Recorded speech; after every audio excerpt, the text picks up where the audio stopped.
Chapter 13. The King is Crowned. When Miles and Edward reached London, they found the streets full of people. Flags were hanging from all the buildings. They went to an inn and had a meal.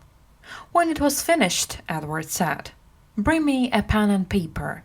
I want to write a letter." "Who will you write to?" asked Miles, laughing. "To the king? He won't read letters today. He's going to be crowned today." Edward sat thinking with the pen and paper in front of him.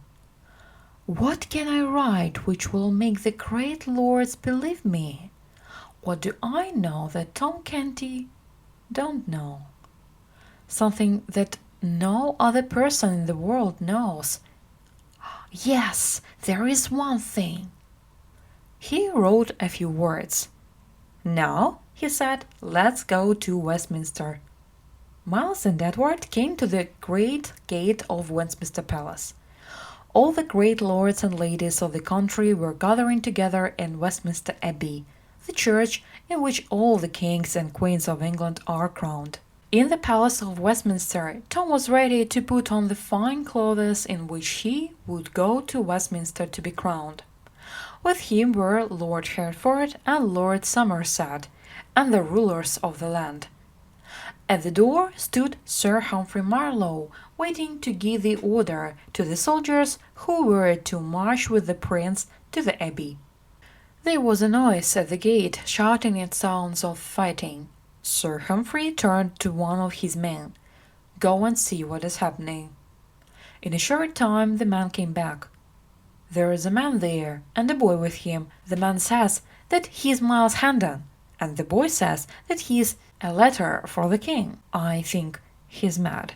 He says that he is the king." "Miles Hendon," said Sir Humphrey. "He's a brave man and a good soldier.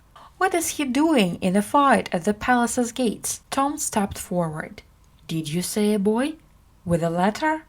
"Yes, your majesty." "Bring them here." "But, your majesty," said Sir Humphrey, "I order it. Bring them at once." So Miles and Edward were led into the room where Tom and all the great men were gathered. As Edward came in through the door, Tom ran and threw himself down on his knees. "Your Majesty," he cried, "you have come just in time." "The madness has come on him again," said Lord Hertford. "What shall we do?" Edward had raised Tom up, and they stood side by side. "Take hold of that boy," cried Sir Humphrey, pointed to Edward. Then he turned to Miles.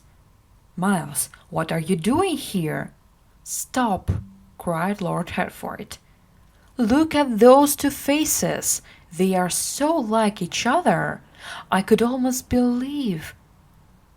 I don't know what to think. Perhaps our prince here was not mad. Perhaps he is not the real prince. Is there any question that we could ask the boy which would help us?" said Lord Somerset.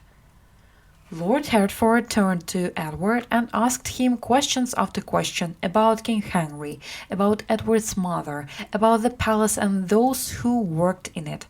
Edward answered all the questions.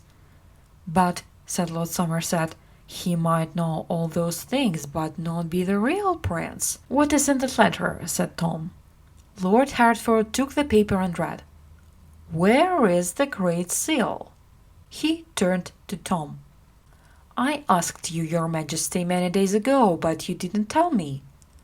"I don't know what the Great Seal is, and I don't know where it is," said Tom. "Look inside the arm-piece of the suit of armor in my room," said Edward, "and you will find it." "Oh, that!" cried Tom. "That round heavy thing. What did you do with it?" cried Lord Hertford. "Tell me." "I used it to crack nuts." "He used it to crack nuts." The great lords and rulers of the land laughed and laughed.